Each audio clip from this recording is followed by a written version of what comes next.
Deus me deu, Deus tomou, bendito seja o nome do Senhor. A Ele a glória, a Ele a honra e o louvor. Olá pessoal, tudo bem? Rafael Martins, Ministério Arca da Vida. Estamos aqui novamente, mais uma entrevista com um homem de Deus, Reverendo André Barreto, né? Reverendo, muito obrigado em nos estar recebendo aqui no estúdio, esse estúdio belíssimo aqui da Igreja da Trindade, da Episcopal, né? E como é que eu posso lhe dizer? Nós vamos começar aqui uma conversa, porque o que nós estamos fazendo? Hoje, na continuidade da nossa programação, das nossas entrevistas, nós queremos mostrar para quem nos está assistindo o lado humano desse ministro, desse homem de Deus, daquele pastor que eles estão acostumados a ir à igreja, né, vir com aquela alva, né, com aquela vestimenta, faz aquele sermão, mas as pessoas não conhecem o lado pessoal, o lado humano e o chamado, principalmente o chamado, né? Então esses programas que nós estamos fazendo é para mostrar para quem nos está assistindo realmente como são esses homens de Deus, como é que eles foram chamados, né? Aí vem aquela pergunta, no caso, como é que foi sua criação, como é que foi sua família? Você comentou que seu pai tinha uma oficina, né, que a sua casa era grande, né, era uma comida boa, né, nós comentamos aqui sobre culinária, né, sobre fazer comida. O senhor também gosta de cozinhar, eu também adoro cozinhar. Então eu queria que o senhor contasse a sua história desde a sua infância, né, realmente essa... Como é que se diz, essa experiência, né, com seu pai na oficina, com a sua família, o senhor falou que realmente tinha, a sua família era muito unida, e como é que iniciou esse seu chamado, né? Como é que começou até os dias atuais, né, que o senhor é o ministro do Evangelho, né, é o ministro do Evangelho, ministro, como é que a gente fala? De música, né, da igreja, né. Por sinal, são louvores espetaculares, o pessoal é muito bem sintonizado contigo. Então, assim, reverendo, fique à vontade, conte a sua história. Vamos lá. Primeiro, agradecer a você esse convite de poder participar, né, desse tempo aqui, compartilhar um pouquinho da nossa vida. Eu acho isso muito relevante, Rafael, porque às vezes as pessoas têm uma ideia. Até comentava ontem isso com Nívia, com minha esposa em casa, porque durante muito tempo a gente cuidou de casais lá em casa e o pessoal gostava muito e se identificava muito com a gente, porque nós não nos mostrávamos casais pelo fato de eu ser pastor e ela esposa de pastor, de sermos melhores ou mais santos, né? Ou blindados quanto aos problemas da vida. Não, nós nos mostrávamos pessoas também vulneráveis, pessoas comuns que passam pelas dificuldades, pelos problemas que todo mundo passa, todo casal passa. E como as pessoas se identificavam e gostavam disso, porque elas diziam, nossa, a gente olha para vocês e vê que vocês são gente de carne e osso igual a gente. Isso. Né? Isso. Há essa identificação. E eu costumo dizer, com base naquele episódio lá que Pedro e João entram no templo e eles se deparam com um homem que é coxo, aleijado de nascença ali na porta do templo.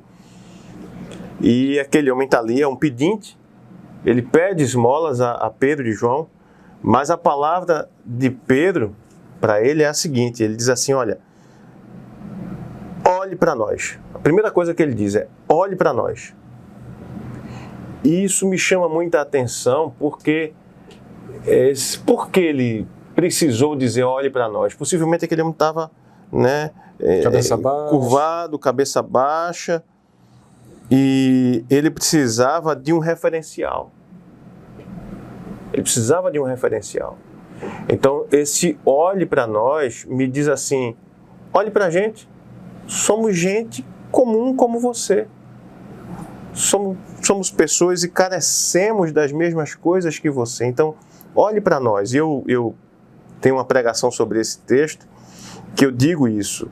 As pessoas precisam de referenciais comuns, normais. Gente que passou pelo problema e que venceu, que superou, né, que hoje pode contar a experiência dele e você pode aprender com base naquela experiência. A gente não está em busca de super-homens, super-mulheres, gente intocável, né? As pessoas estão cansadas disso, elas querem ver essas pessoas que são gente como a gente. E pastor é gente como a gente, né? Não é diferente de ninguém. Nós temos apenas uma missão, um chamado específico, ou diferente talvez, de outras pessoas que vão ter um outro tipo de chamado também no corpo de Cristo.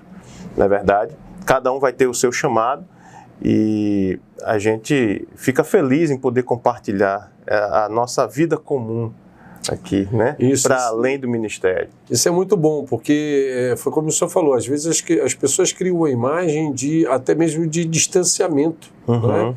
Ah, não, aquele ali é um intocável. Pastor, olha, não, aquele ali, de repente, ele é diferente, né? E foi bom o senhor tocar nesse assunto. E como é que foi? Qual foi o seu primeiro sentimento? Quando que o senhor, dentro da sua infância, da sua criação, qual foi aquele toque mágico que o senhor viu? Então, eu tenho um chamado aqui. Como é que foi isso na sua cabeça? Eu nasci num lar cristão, né? Assim, meus pais frequentavam a igreja. É possível que quando eu nasci já na minha infância aí, isso já não era tão constante. Papai viajava, papai trabalhava com laboratório, e então viajava muito.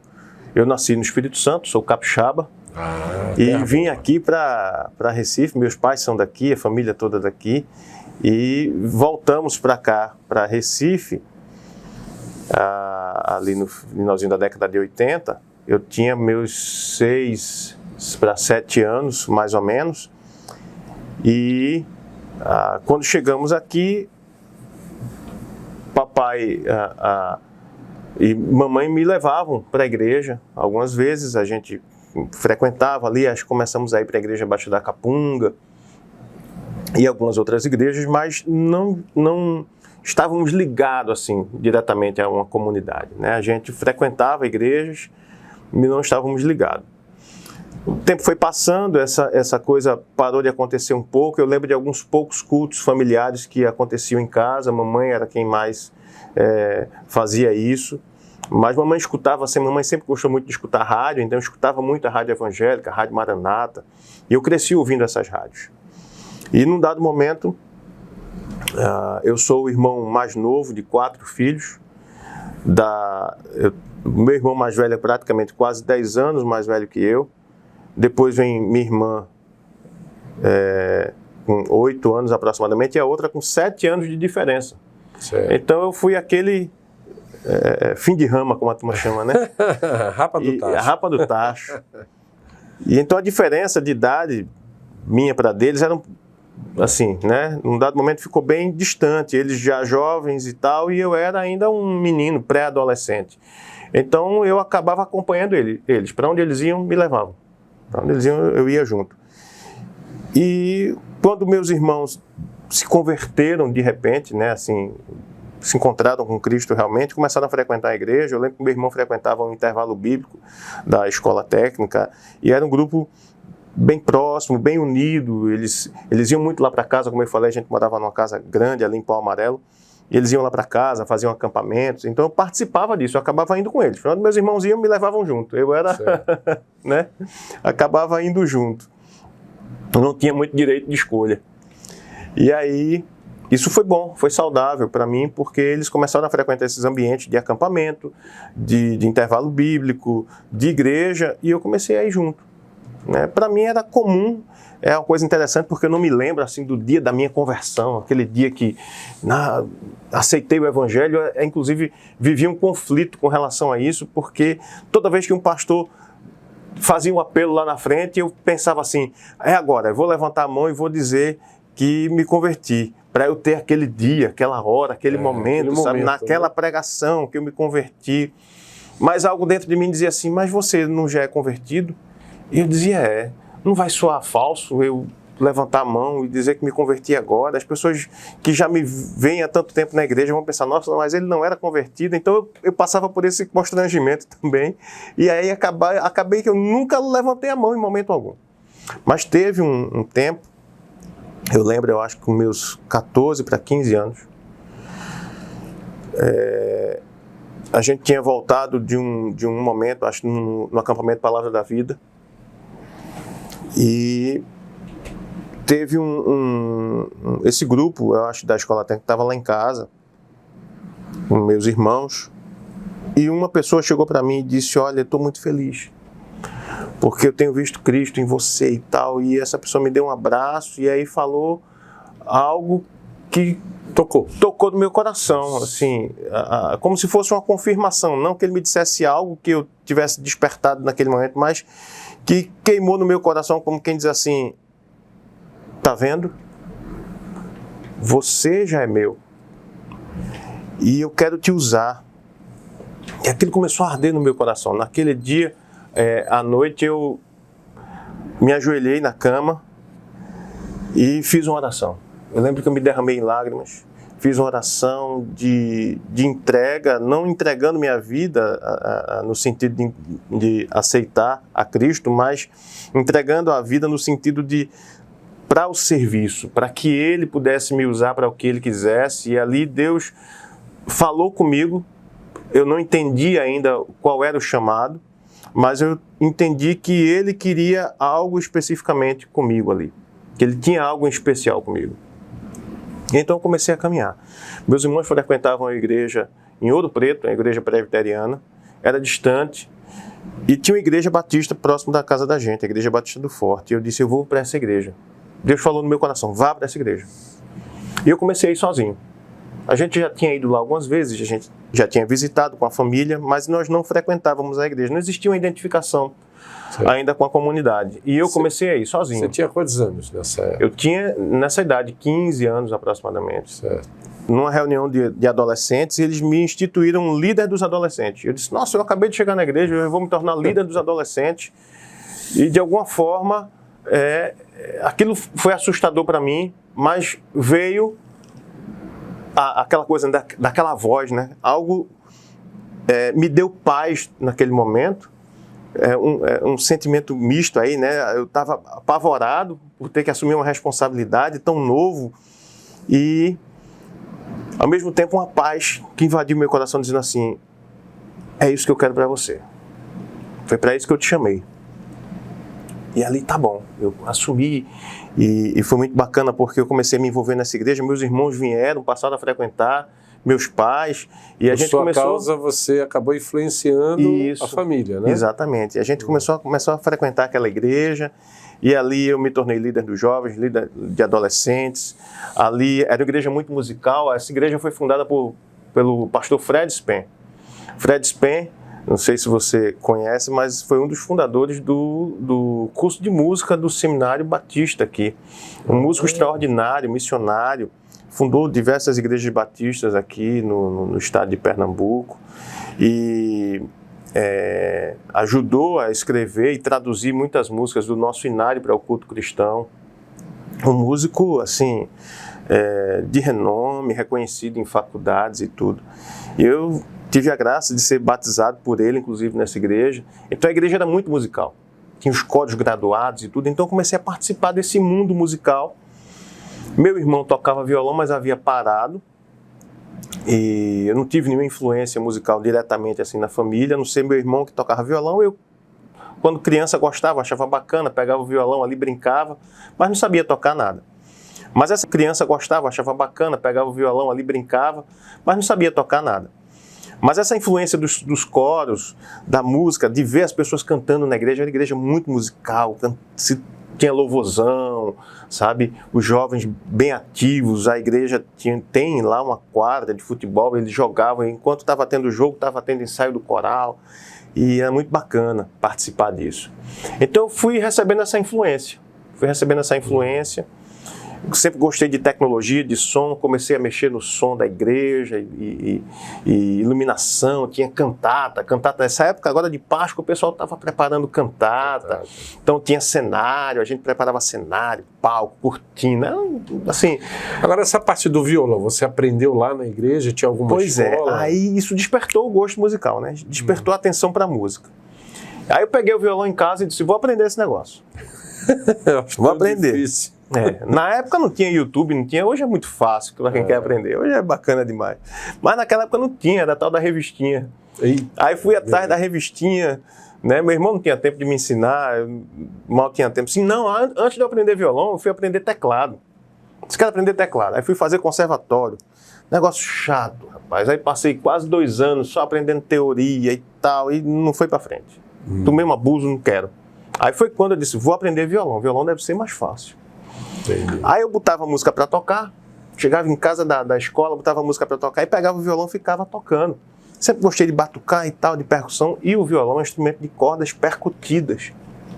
E a primeira coisa que eu aprendi no violão não foi a colocar as notas, foi a fazer o ritmo. Então eu tocava, colocava as músicas e ficava lá tocando, sem colocar nota nenhuma, ficava tocando, fazendo os ritmos nas cordas do violão. Aí comprei as revistinhas, comecei a aprender as notas e aí fui aprendendo, participando dos coros, isso despertou interesse. Eu fui assumindo responsabilidades na igreja e um dia eu fui chamado para ser o ministro de música da igreja. E eu disse, nossa, mas eu não tenho competência para isso, não tenho. E aí Deus disse, então procure, então busque, então vá aprender mais. Eu fazia faculdade na época, comecei a fazer faculdade e seminário. E enveredei tanto pelo seminário que abandonei a faculdade e fui estudar música no seminário. Acabei pagando também as cadeiras de teologia lá, porque sempre entendi que esses 2 ministérios precisam caminhar junto, o culto é um todo, né? A igreja precisa andar unida. E sempre trabalhei com essa unidade do corpo de Cristo, do Ministério de Música, com o Ministério Pastoral. Comecei, né, o meu Ministério Pastoral começou aí, pastoreando grupos de jovens, de adolescentes, depois pastoreando esse grupo de música, cuidando dessas pessoas. Tive a oportunidade de dar aula em escola bíblica. E aí a jornada foi acontecendo. Naturalmente, né? Praticamente naturalmente, foi isso, no convívio, naturalmente. Né? Aprendeu música dentro da... Nunca, Rafael, assim, bati na porta, né, do pastor dizer, pastor, eu quero trabalhar, eu quero fazer. Essas responsabilidades foram surgindo. Né? A liderança foi acontecendo, ela foi sendo dada, eu fui ganhando essa confiança. Ela, como nós gostamos de falar, né, que eu estou aprendendo isso, elas foram dirigidas pelo Espírito Santo, né? O Espírito Santo foi te dando os caminhos, abraçando. Quando você tinha, entre aspas, uma dúvida, aí Deus chegava no seu ouvido e dizia assim, esse é o caminho. Né? Sempre essa confirmação, sabe? Eu era impelido pelo Espírito Santo a assumir uma responsabilidade.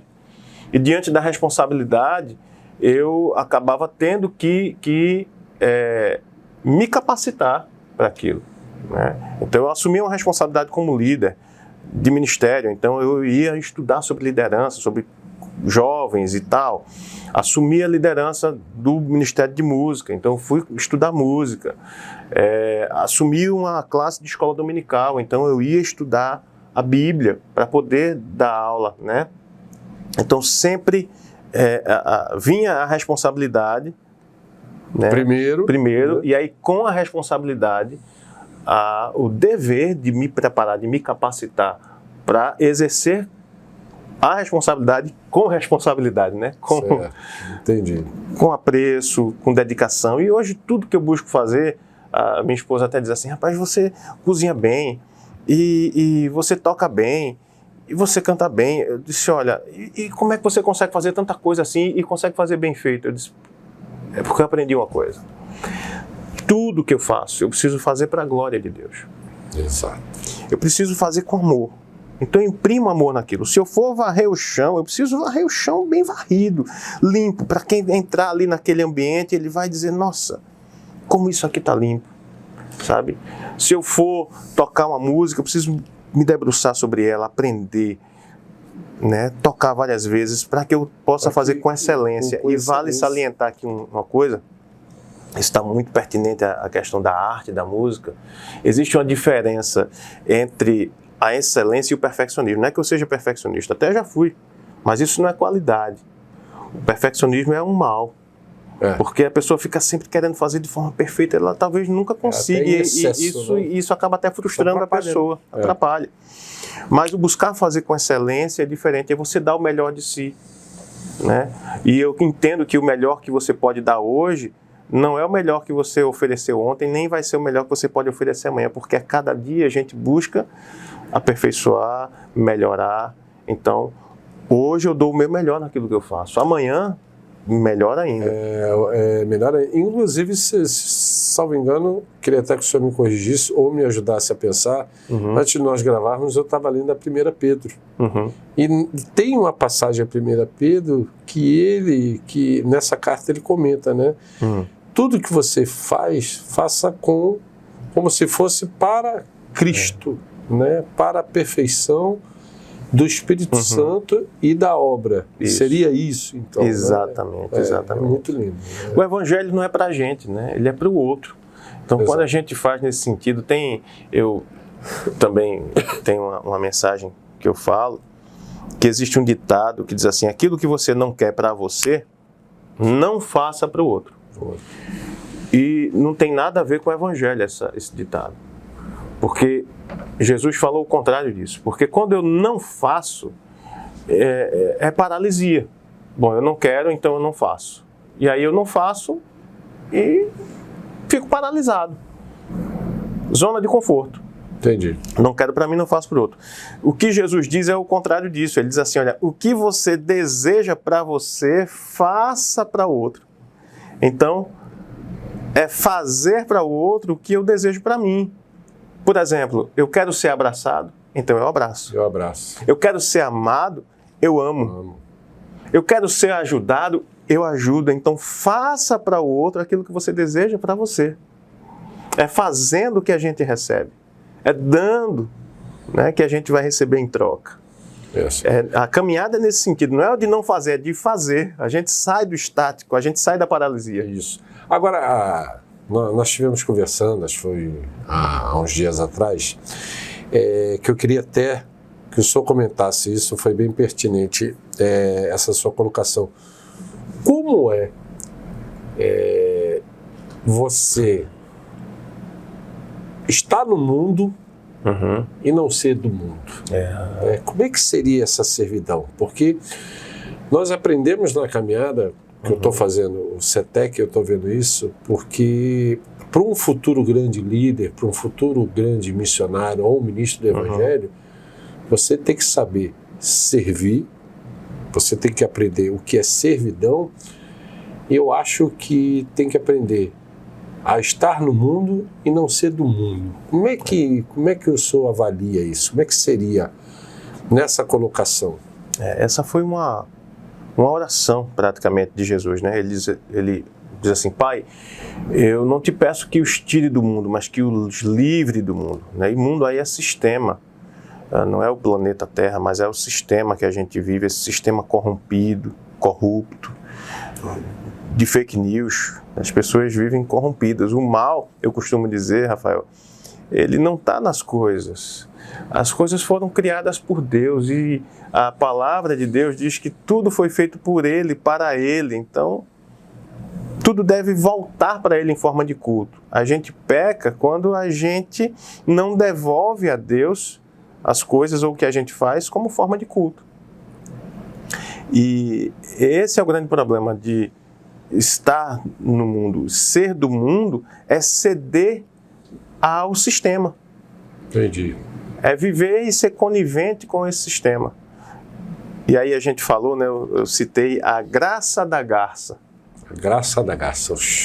É a arte de pisar na lama sem sujar as vestes. Aqui no Recife a gente tem aqueles rios ali que quando secam fica aquela lama e a garça ela fica pisando ali, pegando comida, mas ela é branquinha, ela não se suja, porque ela tem a arte de pisar na lama, mas ela não suja as suas vestes.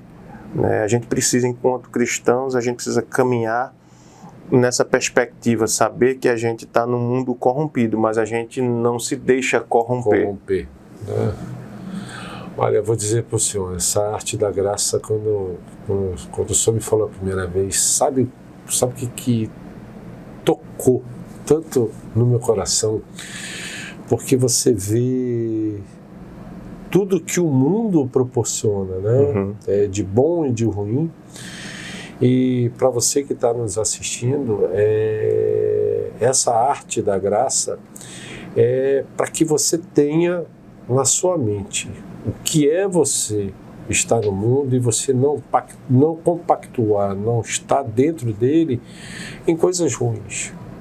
O mundo tem várias situações boas, tem vários momentos que você pode estar junto dele e não compartilhar com ele. Seria isso, né? Você pode estar em algum momento caminhando na lama, mas não se sujar com a lama, né? Isso. Seria mais ou menos isso. Bom, eu quero dar uma deixa para o senhor também agora, já quem nos está assistindo, de como é a graça desse evangelho, como essa passagem da Páscoa é uma passagem importante, né? Dentro de uma liturgia, né? Não só a entrada de Cristo, né? Em Jerusalém, num burrico, na festa, mas mostrar para o pessoal realmente qual é essa essência da Quaresma em si, né? Já que estamos próximos a ela, né? Eu sempre acho que é um momento importante, que é o momento do lava-pés, né? Unido com uma ceia que eu participei aqui uma vez na igreja. Vamos ter outra. Eu achei que foi um momento muito bonito, né? Mas nós vamos falar sobre isso, eu tenho certeza, já. Olá, pessoal. Estamos de volta após ter tomado um cafezinho muito gostoso, muito bem feito, né? Reverendo André Barreto, como ele já disse, ele é bom de culinária, é bom na cozinha, fez um cafezinho pra gente muito gostoso e muito saboroso. Antes de nós voltarmos aqui, pessoal, nós estávamos comentando sobre essa modernidade hoje do mundo, né? Tecnologia, mas mesmo com essa modernidade, mesmo com essa tecnologia, a Bíblia sempre foi e é atualizada junto com a palavra de Cristo. Tudo que aconteceu na época, se nós formos parar para pensar, não é, reverendo? As coisas continuam acontecendo, claro, de uma forma mais, entre aspas, o cenário mudou, diferente, né? mas cenário as mudou. situações, né, são as mesmas. Os problemas que aconteciam no passado, né, acontecem hoje, voltam a acontecer em cenários diferentes, mas, como disse o sábio lá em Eclesiastes, nada é tão novo, nada é tão velho. Então, E falar em novo e velho, Quaresma, esse sentimento, né, litúrgico, né, eu queria que o senhor passasse para a gente hoje, como é que o senhor vê dentro vamos supor assim, desse nosso mundo, dessa modernidade, né? Como é que ainda tem em nossos corações essa essência, né, do corpo de Cristo, né, da ressurreição, morte, ressurreição, e deixar bem claro para você que está nos assistindo, Ele já pagou o preço por nós, né? O sangue dele foi derramado, lavado e remido para nos proporcionar a bênção e o perdão, né? Então eu queria que o senhor falasse mais para a gente sobre esse momento atual, né? O que nós estamos vivendo, com essas guerras, né, com essa transição toda do mundo, econômica, pandemia, Covid, o que a Quaresma hoje nos traz de reflexão? a gente está vivendo uma situação, um mundo difícil, né? Alguns falam dos sinais do fim dos tempos, mas eu vejo muitos desses sinais, de certa forma, se repetindo, né? A gente comentava sobre a perseguição dos cristãos assim que eles começaram a pregar o evangelho ali no primeiro século e tudo. Os cristãos foram muito perseguidos, a igreja foi muito perseguida e tudo isso passou. Depois veio um tempo onde a igreja cresceu, a igreja se dissipou e tornou-se, o cristianismo acabou por se tornar a religião oficial, né, ali com Constantino e a instituição do papado, Roma, a construção dessas igrejas todas que a gente tem aí, históricas, suntuosas e tudo. Então foi um período de ascensão da igreja, né, da religião. E depois, novamente, a gente assistiu a algumas quedas, a gente tem ali o período das guerras, né, da Primeira Guerra, da Segunda Guerra, a perseguição aos judeus com Hitler. E foram momentos sempre assim, a igreja em alta, daqui a pouco vinha uma perseguição. E a gente está assistindo hoje, talvez, esse momento onde a igreja vem sendo bem questionada, perseguida. Fora isso, as questões que a gente estava falando, nós estamos no mundo, né, nesse sistema, e pandemia e outras coisas mais. Então, enquanto cristãos, eu acredito que a gente não precisa se abalar com essas coisas. Boa. Se a gente tem a palavra de Deus internalizada, a gente vai enfrentar, a gente vai passar por tudo isso na perspectiva de que nós, mais uma vez eu repito, estamos no mundo, mas não somos do mundo, ou seja, nós somos meros passageiros aqui, estamos de passagem. Nosso lar é celestial e enquanto passageiros aqui a gente precisa levar ou viver a vida de acordo com esse mundo, de acordo com, né, jogar o jogo de acordo com as regras, não infringindo as regras, vale salientar. Certo. Né? Mas a gente precisa conviver com tudo isso que acontece aqui, entendendo que algumas coisas, inclusive algumas dessas coisas que acontecem, elas vão nos ensinar. São coisas que vêm, às vezes, males que vêm para o nosso crescimento, o nosso amadurecimento, para fortalecer. Né, que a gente pode se dizer. Assim como a gente falava, né, na época que os cristãos mais foram perseguidos, foi a época que a igreja mais cresceu, foi a época que o evangelho foi mais pregado. E eles se reuniam em cavernas, em cemitérios, escondidos, não podiam falar.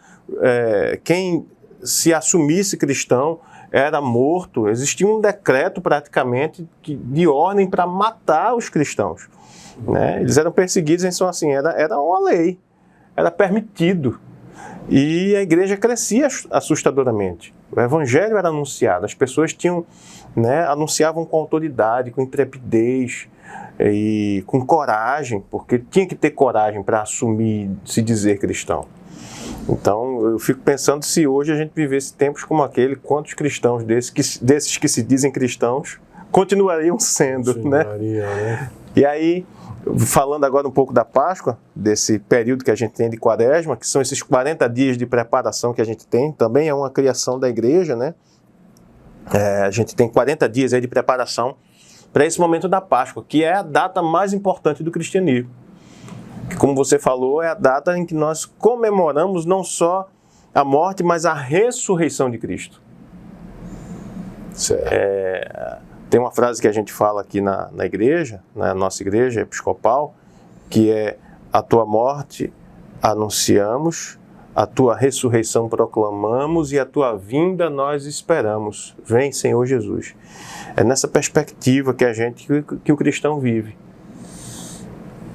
A gente anuncia a morte, o sacrifício, para a gente entender que Ele fez isso por amor, por mim, por todos nós. É uma entrega. Ele pagou o preço que era impagável. Você imagina que você deve um valor exorbitante e você não tem como pagar. E aí chega alguém que você não conhece, que você não fez nada, nenhum favor para ele, absolutamente nada. Eu vou pagar. Ele vem e diz assim: quanto é que ele deve? e paga. E ele não só paga, como ele diz assim, olha, se ainda depois disso ele ficar devendo, está aqui, já está pago também. Tá. Não é? Por isso que ele pagou não só pelo que nós fizemos, mas nós somos pecadores. E todo aquele que busca a Deus, que se arrepende, diz a palavra dele, né? E deixa, ele recebe o perdão, porque já está pago. Já está pago. E a gente precisa entender que isso é a graça dele. A gente não faz intencionalmente, né? A gente não vive uma vida de pecado, mas se acaso a gente peca, e Já está pago. isso é inerente à nossa condição humana, já está pago. Compete a mim o arrependimento, compete a mim o reconhecer esse meu erro, reconhecer que eu preciso mudar, preciso consertar, buscar a ajuda dele, inclusive, para isso, porque o Espírito Santo está aí para isso, ele é o amigo, ele é o conselheiro, ele é o nosso ajudador nessa caminhada. E aí a gente comemora, a gente passa esse período, então, um período de preparação, né? A Igreja Católica prega isso mais fortemente, e nesse período as pessoas se abstêm, por exemplo, de comer carne, alguns jejuam ou fazem jejuns mais específicos, que não seriam jejum, seriam propósito, porque o jejum é de alimento, né? É como você realmente se abster, água, alimento, mas alguns fazem um propósito específico. Então tem gente que nesse período da quaresma, por exemplo, fica sem usar as redes sociais no celular. Tem gente que fica sem usar o aparelho mesmo. Tem gente que faz uma abstinência de um determinado tipo de comida, de chocolate. A pessoa gosta muito, ela come todos os dias. Então, nesse período, ela faz esse propósito, né? Ela tira também esse período para se dedicar um pouco mais à oração, à meditação, para que a gente, né, se prepare para essa festa, essa grande festa. É como você que vai comemorar o aniversário de um filho. Então, você não chega de um dia para o outro assim, vou comemorar o aniversário amanhã, e amanhã você já tem uma festa pronta. Não, né? Geralmente, principalmente as mães, né, o que elas fazem? Vai ter o aniversário, tem mãe que começa 6 meses antes. Faz um preparo. Começa se preparando e vai comprando, vai idealizando, é o cenário, é o tema da festa, e vai comprando as coisas e vai fechando, né, o pacote com a casa de festa, e a bandinha que vai tocar ali no aniversário do filho, aquela coisa toda. Então, a quaresma é esse período de preparação que a gente tem para essa grande celebração, que é a celebração da vida dele nas nossas vidas, que nos dá vida, que nos proporciona a vida. E eu falo não de vida aqui humana, mas de vida para além dessa vida. Que é a vida no reino dos céus. E a gente, como eu disse, considera essa data importantíssima para a gente, porque se não fosse o sacrifício de Jesus na cruz, o que seria de nós?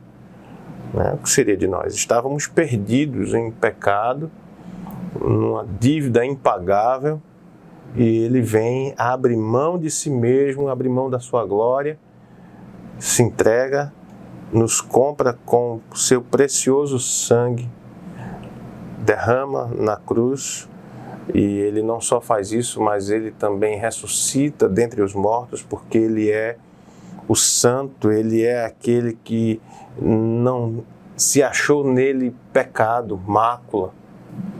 Então ele ressuscita dentre os mortos e ele vive e reina ao lado do Pai. E é essa a esperança da glória que a gente tem. E ele nos torna interessante, né? Porque hoje de manhã eu ia deixar minha filha na escola e escutava na rádio, uma rádio normal, secular, não era uma rádio evangélica nem nada. E aí o locutor dizia assim, ele começou a falar do sacrifício de Jesus e começou a falar, né, que nós somos filhos porque Jesus nos toma como irmãos. O Pai nos adotou. Por direito, nós não somos filhos. Somos adotados. E quando Deus faz isso, quando Ele nos adota, quando Jesus nos traz de volta, porque nós pecamos, é como a história do filho pródigo que foi embora, né, e abandonou, gastou toda a sua herança. Esse irmão, Jesus é o verdadeiro irmão mais velho que vai em busca desse filho pródigo, desse irmão mais novo e desse irmão, e traz ele de volta para a herança. De quem é a herança? É dele. A gente gastou a nossa, a gente não tem mais nada. Exato. A gente gastou tudo, a gente não tem mais direito a nada. E o pai não tem, de certa forma, entre aspas, como dar de volta para o filho, porque a herança é do outro filho. O pai não dividiu a herança? Metade de um filho e metade do outro. Um gastou. Um gastou, o outro ficou com a herança. Aí esse que é o detentor da herança, ele chega e diz: pai, a minha herança, eu vou dividir com esse meu irmão. E ele nos traz, nos coloca de volta e diz: olha, agora aquilo que era meu eu divido com você. Ou seja, o meu direito de filho agora também é de vocês. E aí por isso que nós somos co-herdeiros com Cristo. O Pai agora nos adota, nos põe de volta, né? E aí você que é filho e talvez o filho adotado, entenda isso. Você é igual a um filho. É Deus quem nos coloca nesse patamar de filho gerado e filho adotado. Tem o mesmo direito na herança. Tem o mesmo direito. Coisa linda. São tratados de forma igual. Agora, esse sentimento, ele tem que ser passado com, como é que se diz? Com tristeza ou com alegria? Qual o sentimento? Esse de sermos adotados, de estarmos no colo de um pai que, por intermédio do seu filho, dividiu a herança. Uhum. Né? Como é que o senhor passaria esse sentimento? Porque às vezes as pessoas, elas veem essa parte da Quaresma com muita, né, tristeza, ele morreu, não sei o quê. Uhum. Mas que sentimento o senhor acha que a gente deveria ter? Claro, tem a questão da morte, uhum, né? Que foi uma morte muito dolorida, uhum, né? Muito forte, mas tem a alegria da ressurreição, e essa alegria que o senhor comentou agora, de nós sermos adotados. uhum. Né? Qual seria mais ou menos essa medida? A Quaresma, ela tem essa coisa, é um momento de reflexão, né, de introspecção, mas isso não quer dizer que é um momento triste. Você refletir, né, um momento mais para olhar para dentro ali, refletir sobre as nossas atitudes, como a gente tem retribuído de certa forma. A gente não tem como pagar, mas também a gente não pode dizer: eu não tenho como pagar, então... Mas como é que a gente retribui? Porque a gente é constrangido por esse amor a retribuir de alguma forma ao amor de Deus. Então, a gente precisa refletir como eu tenho retribuído, né? E aí eu preciso, com alegria, anunciar esse amor. Anunciar também com amor, né? Demonstrando que esse amor habita em mim. É como quem ganha um presente, né? É um tanto até clichê dizer isso, mas é como você que ganha uma coisa bacana e você quer sair mostrando para as pessoas, se amostrando. Certo. Se amostrando. Ó, papai. Meu irmão, eu tenho um pai... Esse presente do meu pai. Né? Olha o presente que eu ganhei de papai. Eu tenho uma vida, né? De modo que a minha vida precisa servir como modelo, como exemplo. Eu falo muito isso a respeito do discipulado. O discipulado, ele, quando a gente se torna discípulo de Jesus, qual o modo que Jesus adota, né, de discipular? É o modo que a gente chama de peripatético. Ele ensina com a vida. Jesus não entra numa sala, liga o data show e diz: olha, agora eu vou dar uma aula sobre como curar um coxo. Não. Ele está na rua, os discípulos estão junto com ele, e ele cura um de um jeito, outro de outro. Um ele diz: levanta, anda. O outro ele toca. O outro ele cura à distância. Um cego ele cuspiu no chão, fez lodo, passou no olho. Teve um que ele teve que curar 2 vezes, parece que a cura não foi bem feita, ele teve que curar uma vez, ele disse, você tá vendo, cara, estou vendo tudo embaçado, com feito de umas árvores. Isso. Aí ele cura de novo, né? Mas tudo isso tem um significado e também serve para a gente entender que não existe receita de bolo. Não tem método, senão a gente iria santificar o método e esquecer aquele que é quem opera. Exato. E ia fazer como é que se diz? Um manual de procedimento. Isso. Né? Aí ia ficar uma coisa muito automática. Né? Olha, para você. Foi como o senhor falou agora, olha, para você curar um coxo, você vai usar essa metodologia, assim, daí pum. E não tem é, isso. Né? Não tem isso. Jesus, ele ensina com a vida. Ensina com a vida. E a gente precisa ensinar as pessoas com a nossa vida. E eu acho que é uma coisa que falta hoje, sabe? A gente usa muito as palavras e faz pouco. Exato. Né? A gente diz que tem que amar, mas a gente não ama. Né? A gente diz que tem que ajudar, mas a gente não ajuda. Aliás, hoje só não, né? Desde que o mundo é mundo tem sido assim. Mas a gente entendendo isso hoje, entendendo que o conhecimento hoje está muito mais acessível, né? A gente quer dizer, lá atrás isso acontecia porque as pessoas não tinham acesso, o conhecimento era escasso, mas hoje... Você tem a tecnologia, né? Não sei com o que eu estava comentando hoje, você tem a Bíblia no celular. Hoje eu estava vindo no Uber, é porque agora eu estou com essa mania de querer evangelizar todo mundo, né? Aí eu fui jogando umas gracinhas no cara do Uber e tal, aí eu comentei sobre a Bíblia, e realmente hoje nós temos a Bíblia... A Bíblia falada, narrada, tem várias versões, e ainda assim o povo não lê. Ainda não lê, né? Bom, eu queria ver agora, chegando nessa parte final, qual seria a mensagem que o senhor daria para quem nos está assistindo, né? Uma mensagem de, como é que se diz, de amor, de carinho e principalmente de esperança. Num mundo hoje muito tecnológico, que hoje as pessoas, em vez de olhar para o sinal para ver se ele está aberto ou fechado, estão olhando para o celular, né? Hoje, para esse pai e para essa mãe que está preocupada no seu cargo, no trabalho, e deixando o seu filho viver para o mundo, por que eu estou dizendo isso? Eu tive uma experiência muito interessante com um casal, alguns anos atrás, que o pai falou, numa mesa que a gente estava de jantar, ele falou assim, poxa, eu estou perdendo minha filha para o mundo. Né?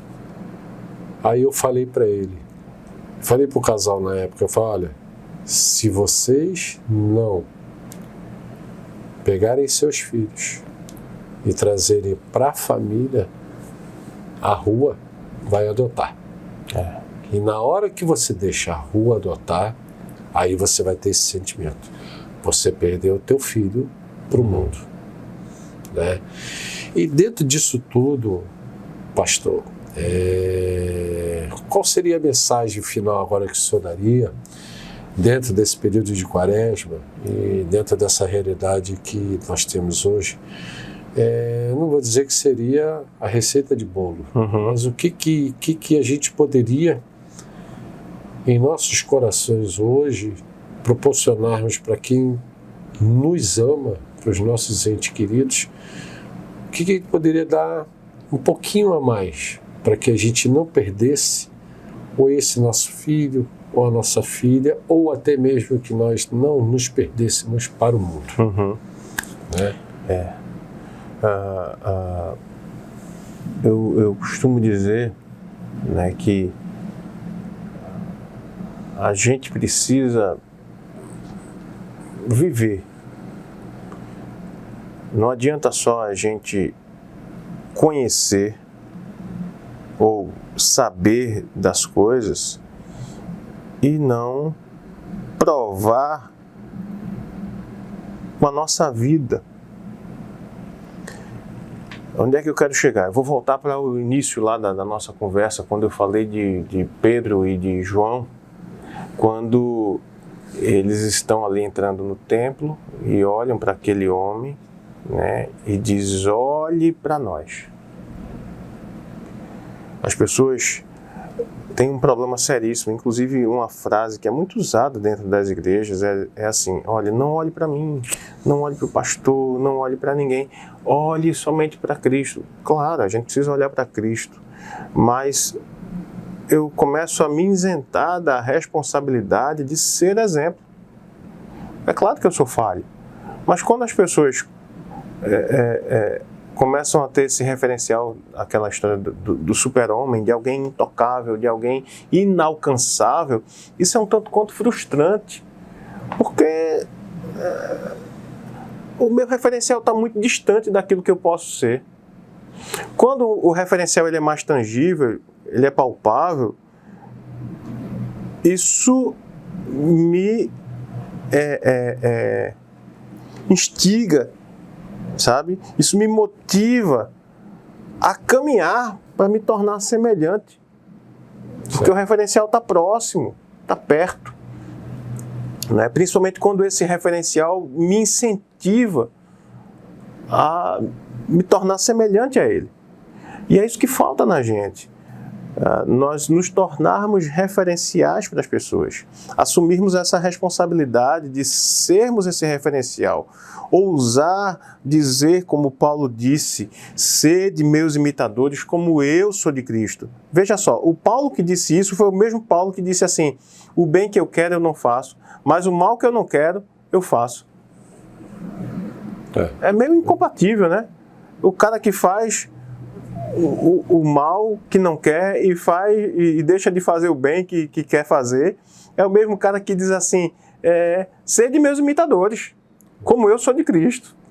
Ele disse assim: ó, não olhem para mim porque eu sou pecador e eu faço o mal que eu não quero e deixo de fazer o bem, não me imitem, olhem para ele. Ele disse: não, sede meus imitadores, como eu sou de Cristo.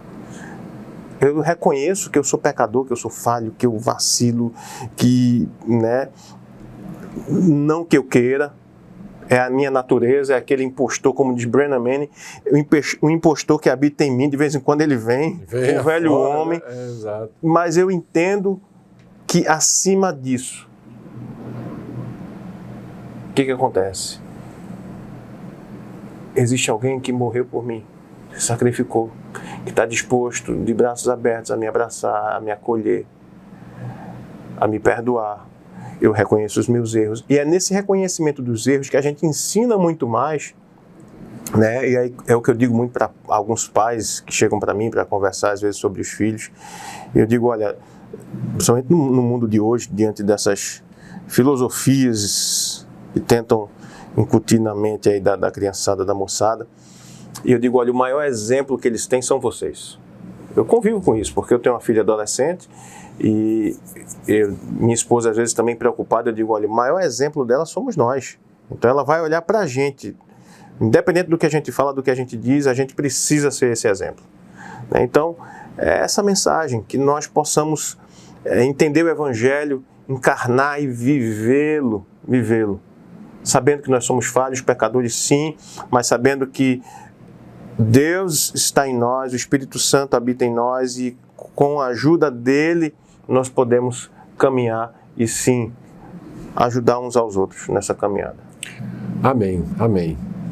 Então, para você que está nos assistindo, Reverendo André Barreto, muito bom. Foi maravilhoso estar com o senhor aqui, inclusive nesse estúdio belíssimo aqui da Catedral, e esperamos em breve estarmos de volta. E para você, nos acompanhe aqui no nosso Instagram, no nosso canal do YouTube, Ministério Arca da Vida, agradecendo o nosso reverendo André Barreto. Muito obrigado, reverendo, e guarde essa mensagem para você. Deus é vivo e sempre será. Amém? Obrigado. Até mais. Deus me deu, Deus tomou, bendito seja